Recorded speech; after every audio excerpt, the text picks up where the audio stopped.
kita diberikan kesehatan, kekuatan, serta keistiqomahan untuk terus bisa beribadah kepada Allah Subhanahu wa Ta'ala. Amin ya Allah ya Rabbal Alamin. Hadirin sedang rahimakumullah, bulan suci Ramadan bisa dijadikan dengan ajang dakwah dan tarbiyah. Yang pertama, dalam bulan suci Ramadan kita jadikan ajang dakwah. Apa itu dakwah? Dakwah berasal dari kata da'a yada'u da'watan, yang artinya secara etimologi yakni mengajak. Mengajak kemana? Oleh dalam Al-Quran yang termaktub dalam surat An-Nahl ayat 125, A'udzubillahi minasyaitonir rajim, ud'u ila sabili rabbik. Mengajak atau serulah atau ajaklah menuju jalan Tuhan. Kalau kita melihat ud'u yang diawali dengan fi'il amal, dalam arti itu merupakan kewajiban bagi kita sekalian untuk mengajak, untuk menyeru, untuk berdakwah menuju jalan Allah Subhanahu wa Ta'ala.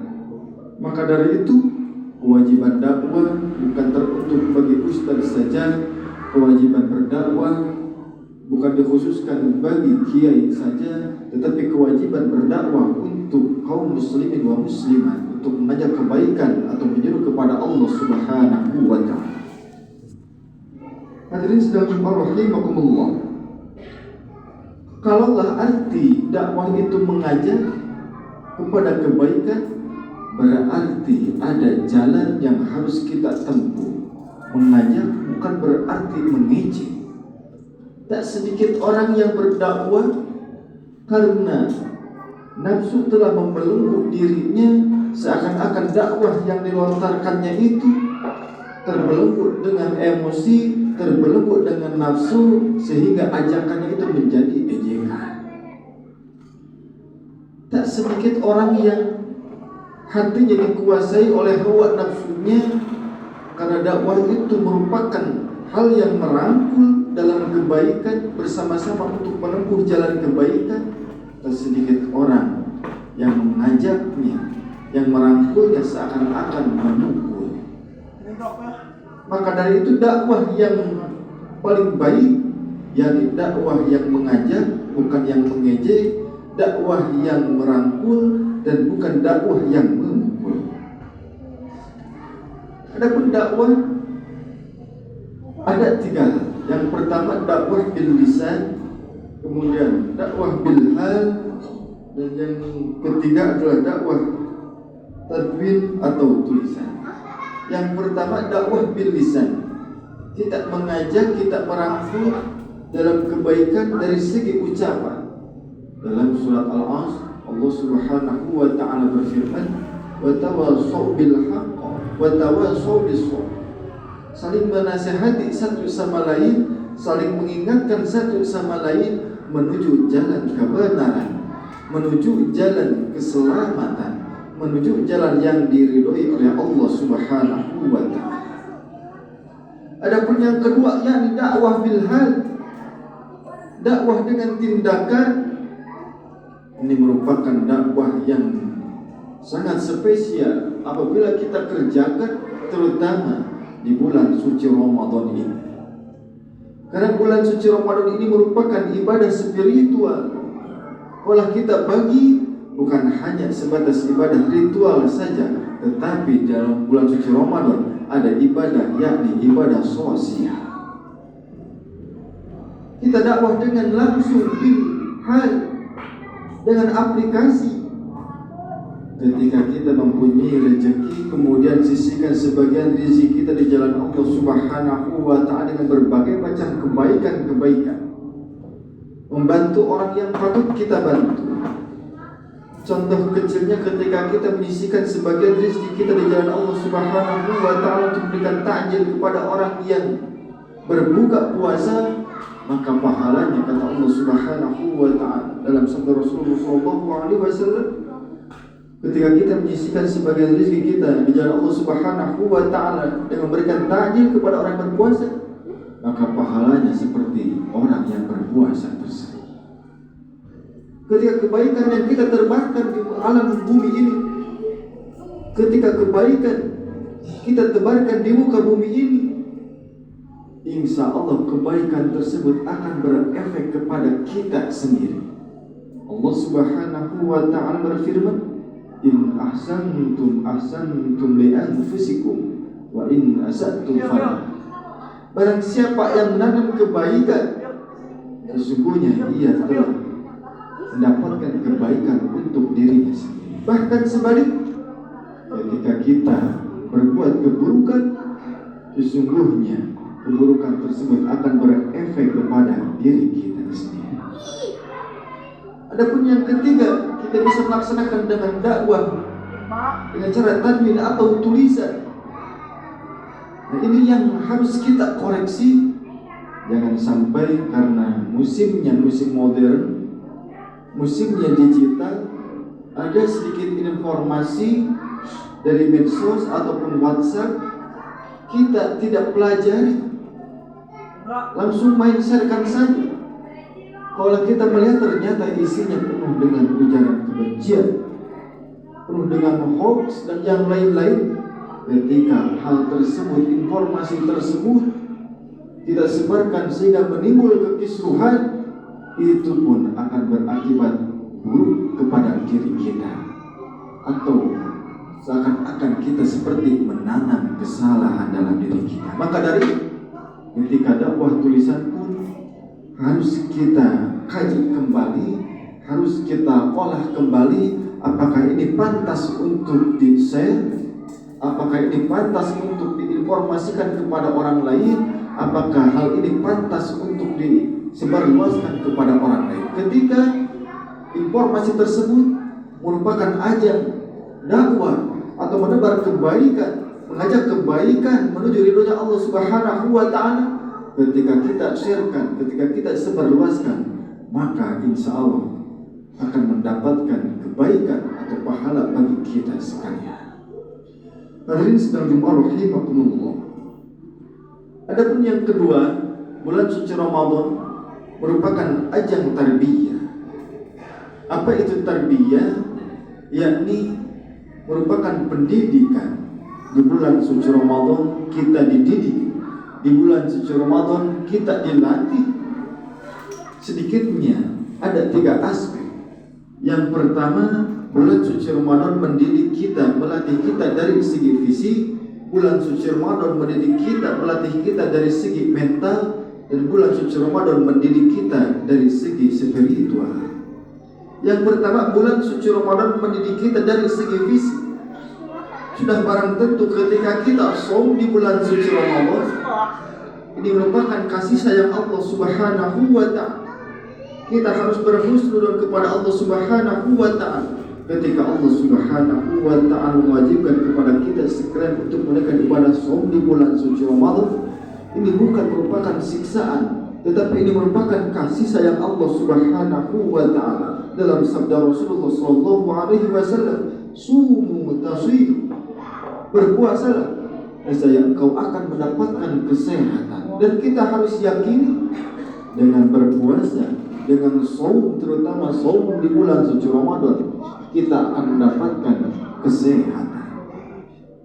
Maka dari Imam Al-Ghazali mengatakan ketika dalam menunaikan ibadah shaum di bulan suci Ramadan, jangan sampai kita hanya sebatas memperhatikan syarat, rukun dan wajibnya atau yang membatalkan dari segi puasa saja. Kita pun harus memperhatikan adab puasa. Di antara berbagai macam adab puasa, yakni kita harus mengonsumsi makanan yang halal dan thayyiban, yang halal serta baik. Baik untuk dikonsumsi, baik untuk dimakan, sehingga dapat menjadi energi bagi kita sekalian untuk beribadah kepada Allah Subhanahu wa ta'ala. Jangan sampai ketika azan maghrib dikumandangkan, ketika awal takjil kita memakan makanan yang kurang sehat menurut kandungan dari segi gizi. Jangan sampai ketika azan dikumandangkan, takjil datang, kita langsung makan makanan yang pedas, tetapi harus halalan thayyiban yang baik menurut kesehatan. Itulah yang pertama. Ramadan mengajarkan kepada kita dari segi fisik, insya Allah ketika kita bisa mengonsumsi makanan yang sehat, yang halal dan thayyiban, insya Allah kita akan sehat dari segi fisik kita. Adapun yang kedua, Ramadan mengajarkan kepada kita dari segi mental. Karena di bulan suci Ramadan bukan hanya sebatas memindahkan makan dan minum dari siang ke malam saja, karena saum bukan hanya sebatas menahan lapar dan dahaga saja, tetapi saum yang sesungguhnya, yakni kita harus bisa mengendalikan hawa nafsu kita, yang dimana ada beberapa hal yang kita bisa sebut dengan penyakit hati, yang penyakit hati tersebut bisa menggerogoti kepada pahala saum kita. Maka dari Rasulullah SAW bersabda, "Kam min shaimin laisa lahu min siyamihi illa al-ju'i wal 'atash." Tak sedikit orang yang menunaikan ibadah saum hanya sebatas mendapatkan lapar dan dahaga saja. Di antara berbagai macam penyakit hati atau hal-hal yang bisa menggerogoti kepada pahala saum kita, yakni al-ghibah, membicarakan aib orang lain, kemudian al-kidbu, berbohong, an-namimah, mengadu domba, al-fitnah, memfitnah orang lain, dan hal-hal yang lain. Ketika kita bisa menjauhkan dari hal-hal yang bisa merusak hati kita, dari hal-hal yang bisa merusak mental kita, dari hal-hal yang bisa menggerogoti pahala saum kita, insya Allah Ramadan mengajarkan kepada kita, mental kita, hati kita menjadi hati yang kokoh, mental kita menjadi mental yang suci di hadapan Allah Subhanahu wa ta'ala. Adapun yang terakhir, Ramadan mengajarkan kepada kita untuk meningkatkan kualitas spiritual kita, yakni ibadah kita. Tadi dikatakan spiritual terbagi dua hal, ibadah terbagi dua hal. Yang pertama ada ibadah ritual, yakni hubungan kita dengan Allah Subhanahu wa ta'ala. Adapun yang kedua, yakni ibadah sosial, ibadah yang bersangkutan dengan satu sama lain atau makhluk hidup yang ada di muka bumi ini.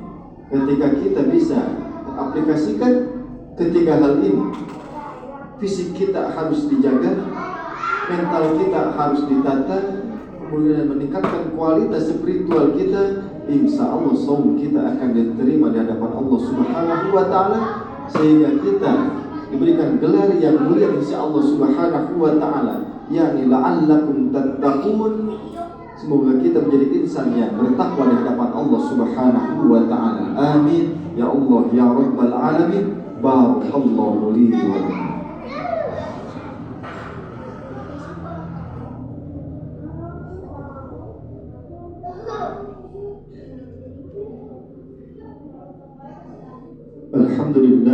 Alhamdulillahilladzi 'allama bil qalam, 'allama al insana ma lam ya'lam. Asyhadu an la ilaha illallah al-malikul 'alam wa asyhadu anna Muhammadar Rasulullah sayyidul ummah.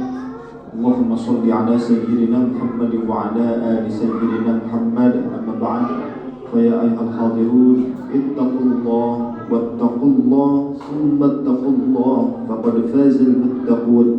Wa qala Allah ta'ala fil Qur'anil Karim, a'udzu billahi minasy syaithanir rajim. Inna Allah wa malaikatahu yusalluna 'alan nabi ya ayyuhalladzina amanu sallu 'alaihi wa sallimu taslima. Allahumma salli wa sallim wa barik, amin ya Allah ya rabbal alamin. Allahumma ighfir lil mu'minina wal mu'minat والمسلمين والمسلمات الأحياء منهم والأموات برحمتك يا أرحم الراحمين. لا إله إلا أنت سبحانك إني كنت من الظالمين. ربنا ظلمنا أنفسنا وإن لم تغفر لنا وترحمنا لنكونن من الخاسرين. ربنا آتنا في الدنيا حسنة وفي الآخرة حسنة وقنا عذاب النار سبحان ربك رب العزة عما يصفون وسلام على المرسلين والحمد لله رب العالمين عباد الله إن الله يأمركم بالعدل والإحسان وإيتاء ذي القربى وينهى عن الفحشاء والمنكر والبغي لعلكم تذكرون ولذكر الله أكبر أستغفر الله العظيم لي ولكم